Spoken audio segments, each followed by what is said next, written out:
Bonjour et bienvenue sur ce nouveau podcast dédié à l'univers des semences et des plants. Nous allons parler aujourd'hui d'un enjeu majeur de l'agriculture durable, la décarbonation.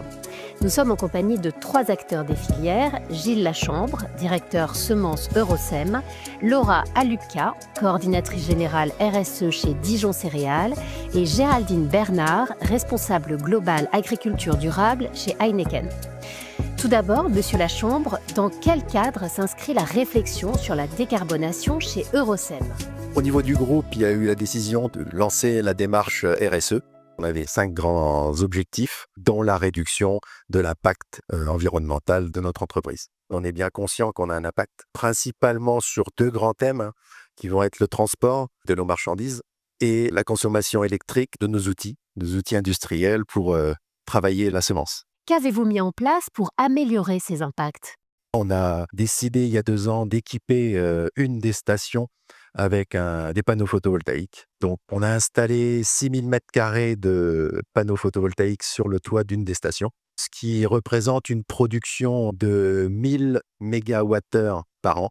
On détient 2 usines, donc celle qui supporte, on va dire, le toit photovoltaïque, consomme par an environ 700 MWh d'électricité. Si j'ajoute la 2e usine qui n'a pas de photovoltaïque mais qui consomme de l'électricité à hauteur de 200-210 MWh par an. Donc si on additionne la consommation des 2 usines pour produire les semences, on est en dessous de la production, donc on est positif. Y a-t-il eu d'autres actions ? On a mis en place une seconde étape pour toujours aller dans le bon sens de la décarbonation. C'est la mise en place de consignes sur nos palettes de semences, puisque toutes les semences sont livrées sur palettes bois. On consigne les palettes quand on livre les semences et on récupère et on rembourse intégralement la consigne à l'agriculteur quand il ramène des palettes. Ça nous a permis aujourd'hui d'être à un niveau de plus de 60% des palettes qui nous reviennent. Il y a eu besoin d'énormément de communiquer et puis d'expliquer que financièrement, ça permettait de ne pas racheter tous les ans la totalité des palettes. On contribue via l'association ARES dont on fait partie pour financer la récupération via Adivalor, la récupération et le recyclage de nos emballages de semences. Merci. Madame Alupka, chez Dijon Céréales, je suppose que la réflexion part aussi d'une démarche RSE au niveau du groupe. La RSE, c'est une affaire collective au sein du groupe. Je suis animateur et coordinateur du collectif RSE avec 4 piliers. On a un pilier sur la transition évidemment écologique et agroalimentaire, notamment avec la partie photovoltaïsme également et la partie agroénergie. Alors je crois que vous avez un projet important dans les bioénergies. Je pense que vous parlez du projet Secalia, donc qui est une unité de méthanisation collective 100% végétale, dont la réflexion au départ était portée sur comment essayer de trouver des solutions, puisqu'on se retrouvait sur une impasse au niveau notamment des surfaces de colza qui s'effondraient. La coopérative a pris le sujet à bras-le-corps, essayer de trouver des solutions, à la fois pour allonger les rotations des cultures, mais également pour trouver des solutions économiques pour nos agriculteurs. Secalia est un exemple vraiment très illustratif de la politique puisqu'il joint à la fois la partie agronomique avec l'allongement des cultures, une tête de rotation avec les cives, donc culture intermédiaire à vocation énergétique pour ce projet-là qui s'axe principalement sur le seigle fourrager. Et puis économique avec une revente des cives à la coopérative agricole et un épandage du digesta issu de la méthanisation des cives dans cette unité. Donc c'est vraiment un projet intégré, collectif, dans lequel on peut embarquer aussi les agriculteurs dans un format industriel mais durable. Vous avez quelques chiffres clés sur ce projet ? Aujourd'hui, Secalia, ça représente à peu près 150 adhérents agriculteurs. C'est 95 millions d'investissements sur cette unité.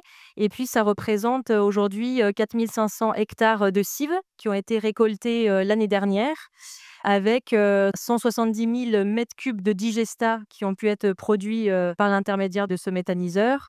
On a la volonté d'alimenter à peu près 25 000 foyers qui représentent 15% de la consommation en biogaz sur le territoire de la Côte d'Or. On a aujourd'hui l'ambition de porter la réflexion sur d'autres sites, notamment 3 sites qui sont en plus qu'à l'état de réflexion. 25 000 foyers, c'est très important. Est-ce que c'est un véritable changement d'approche au sein de la coopérative ? Un nouveau métier ? C'est une approche qui se veut être quand même une approche, complémentaire avec, les autres, axes qu'on étudie dans le cadre de la RSE. La combinaison, de l'énergie verte, donc l'électricité au travers de nos panneaux, photovoltaïques, mais également du biogaz au travers de la méthanisation. C'est vraiment rentrer dans un cercle vertueux où on peut, aussi alimenter des villes, alimenter des entreprises, au-delà des foyers et des ménages, sur un écosystème positif qui est porteur de sens, porteur de valeurs et surtout, porteur de valeurs sur plusieurs années et sécurisant aussi, pour nos adhérents. On est sur un prix fixe sur 15 ans sur, les cultures, de cives, donc on s'est engagé économiquement avec eux. Je suppose que vous ne travaillez pas seul sur ce genre d'approche. On se parle, on fonctionne en écosystème. On n'est pas tout seul dans notre coin, on travaille vraiment avec nos partenaires. Par exemple, sur Secalia, dont on parlait tout à l'heure, on s'est allié avec un partenaire TSE, qui est un énergéticien. Et en s'alliant avec des experts du domaine, on peut aller également sur une transition un peu plus rapide et cohérent avec des systèmes agricoles. Complémentarité avec la production alimentaire et non pas en supplantant les productions alimentaires déjà existantes. Et ça, il me semble que c'est fondamental. C'est vraiment en alliant nos forces sur la partie énergie, production agricole et recherche qu'on arrivera véritablement de faire avancer la transition pour des systèmes cohérents et en lien direct avec la problématique des agriculteurs. Cela veut-il dire qu'une coopérative aura demain un chiffre d'affaires non négligeable qui sera issu de la fourniture de gaz et d'électricité? Effectivement, on fait évoluer notre chiffre d'affaires sur une partie production agricole traditionnelle et classique et une partie qui évoluera et qui prend finalement sa place de manière grandissante sur le volet énergie. J'imagine que ces changements nécessitent de beaucoup communiquer sur l'ensemble de la démarche. Sur l'aspect un peu communication, on a lancé une marque régionale collective qui s'appelle Nous Autrement, il y a 2 ans, avec l'objet aussi de promouvoir l'agriculture locale et nos producteurs locaux. On est pour une marque régionale qui peut vraiment mettre en avant les produits de notre terroir, la qualité des produits qui sont faits en région Bourgogne-Franche-Comté et vraiment communiquer sur l'aspect local qui répond aussi à des attentes sociétales. Le changement climatique y est-il pris en compte? Sur l'évolution climatique, on se doit aussi d'anticiper les changements de température à venir. On sait que d'ici quelques années, en tout cas sur la Côte d'Or, on aura des températures qui avoisinent celles de la vallée du Rhône. Donc aujourd'hui, on est en expérimentation sur notamment des arbres fruitiers, des pommes, des abricots, mais également sur des herbes de Provence. On est sur, je crois, à peu près 27 espèces qui sont testées sur nos plateformes pour aussi apporter du local, apporter une solution pérenne à nos agriculteurs. Et en interne, comment cela s'est-il passé? On a un management collaboratif qui met en valeur la transversalité aussi de nos équipes. Moi-même, je suis à mi-temps sur la RSE. J'ai une autre casquette sur une filiale agroalimentaire. Je pense que ce qui fait aussi la richesse de nos organisations, c'est de pouvoir aussi casser l'effet silo et de fonctionner vraiment en mode agile. C'est ça qui amènera les talents de demain pour amener aussi d'autres compétences qu'on n'avait pas au sein de la coopérative. Merci. Alors, Madame Bernard, pouvez-vous d'abord nous présenter le groupe Heineken en quelques chiffres clés?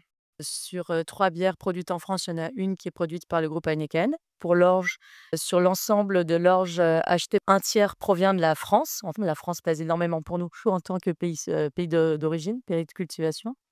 Et enfin, en termes d'émissions de carbone, au niveau de la filiale France, on a 27 des émissions qui proviennent de l'agriculture. Le premier émetteur qui est le packaging, donc tout ce qui est emballage, qui lui est à 42. Pour les émissions agricoles, savez-vous quantifier les différentes composantes? Globalement, c'est vraiment toute la partie fertilisant qui occupe le terrain.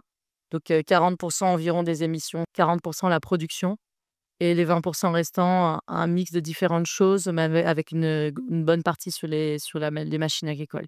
Et comment avez-vous procédé pour agir sur ces points? On a commencé à s'intéresser au sujet en 2019-2020. On a eu ces premières années de prise de conscience de l'importance de la partie agricole. On s'est fait évidemment aider par des experts. Et vers 2020, fin 2020, on a mis en place une feuille de route de décarbonation à 2030. Cette feuille de route, elle est en gros répartie en 2 principales étapes. La première étape, c'était vraiment de se dire, on veut engager nos partenaires, donc notre chaîne de valeur, nos transformateurs et derrière les coopératives. Pour ça, on a mis en place un programme pilote bas carbone, supporté financièrement dans nos 15 premiers pays de sourcing dans le monde. Pour le maïs et l'orge, ça a été de voir en fait avec des pratiques davantage bas carbone, quelle était la corrélation qu'on pouvait faire sur plusieurs années en termes de réduction et de séquestration, évidemment en utilisant un outil spécifique carbone. C'était un travail très collaboratif, beaucoup d'appui des coopératives surtout, qui vraiment ont permis de transmettre le savoir auprès d'un certain nombre d'agriculteurs. Le deuxième gros chantier celui auquel on s'attaque en ce moment, c'est la partie mise à l'échelle. Donc 2030, c'est quand même demain. Donc comment on fait pour passer à l'échelle, qu'on essaie de mettre en place actuellement, des programmes qu'on appelle d'agriculture régénératrice. On n'est plus seul, on ne travaille plus juste à la parcelle, à la culture, mais en rotation avec d'autres industriels qui vont également mettre au pot en termes de financement. Et aussi sortir un peu que de la lorgnette carbone et associer d'autres indicateurs environnementaux et sociaux pour avoir une approche davantage holistique. Les agriculteurs sont-ils rémunérés pour participer? Si oui, comment? Sur la première phase pilote, on a décidé de rémunérer de façon fixe, un montant fixe annuel qui a pour objectif de contribuer évidemment aux investissements potentiels à mettre en place par les agriculteurs pour les pratiques alternatives. Sur la phase 2, on passe dans une logique de prime à l'hectare qui, elle, couvre évidemment tout ce qui va être investissement de l'agriculteur, potentiel baisse de rendement, temps passé. Là encore, je suppose que vous ne travaillez pas seul, mais en partenariat.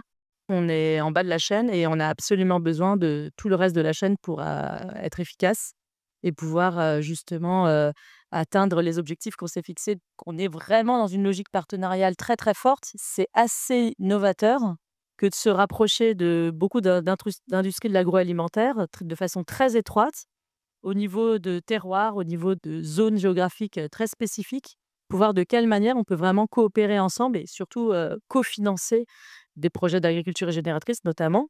Arrivez-vous à quantifier les actions que vous menez pour pouvoir vérifier que vous atteignez les objectifs fixés? En termes de quantification, donc c'est encore un petit peu le démarrage. Les seules actions sur lesquelles on a des résultats aujourd'hui, c'est nos pilotes. La deuxième phase, on est en train de la mettre en place. Si je vous parle de la première année, donc l'année 2021, on a eu 34% de réduction de carbone par rapport à 2020. Ensuite, sur l'année suivante, on a eu 13% de réduction en carbone. Pouvez-vous nous donner des éléments concrets des cahiers des charges mis en œuvre? On ne parle pas vraiment de cahier des charges parce qu'en fait, en aucun cas, on se permet d'être prescripteur de quoi que ce soit parce qu'on n'estime pas du tout être spécialiste du sujet. Pour chaque agriculteur dans le programme, c'était la coopérative qui donne, selon l'analyse initiale, qui donne en fait les pratiques à mettre en place pour cet agriculteur. Donc, il n'y a pas un modèle pour tout le monde. En plus, on est sur vraiment des pays très variés. Le Brésil, l'Argentine, le Mexique, la France, la Slovaquie, l'Angleterre. Enfin, donc, c'est quand même très varié. Il y a tout un pan qui est vraiment sur l'agriculture de conservation des sols, donc sur une logique de variété de rotation, sur vraiment le couvert végétaux qui en général est le premier levier qui permet la séquestration. Tout ce qui est engrais biologique, ça vraiment la partie organique, c'est clair que c'est un levier de séquestration très important. Donc vraiment une réduction du montant de fertilisants au sol, un changement de typologie de fertilisants aussi. Et quelle est la prochaine étape pour vous? La prochaine étape, c'est 2 volets. Le premier volet sur la partie mise à l'échelle et la deuxième partie sur production de fertilisants qui correspondait à 40% des émissions en agriculture. On est en train de se rapprocher d'autres entreprises pour monter un consortium aussi avec un acteur de l'Union européenne pour financer une usine de production d'engrais bas carbone. La France est-elle plutôt en avance sur ces approches? Très en avance, clairement. Déjà, le label bas carbone, c'est quand même inédit. D'un point de vue mondial. En 2020, on a été les premiers. Et le niveau de connaissances agronomiques des agriculteurs en France n'a pas grand-chose à voir avec un certain nombre d'autres pays. Aura-t-on un jour de la bière bas carbone française? Alors, on est très prudent sur ces sujets. On fait très, très, très attention à vraiment ne communiquer que sur ce qu'on fait vraiment et ce qu'on est capable de faire. Pour être très honnête, on n'en est pas capable parce que même nos premiers programmes de mise à l'échelle qui vont certainement voir le jour cette année, ne vont pas permettre en termes de volume. C'est une ambition. C'est très difficile pour moi de vous dire quand. Oui, à un moment, on devrait pouvoir le faire si on le souhaitait. Mais la question est quand. Merci à vous trois pour vos témoignages. Au revoir et à bientôt pour un nouveau podcast 100% semences et création variétale avec la section céréales à paille et protéagineux SEMAE.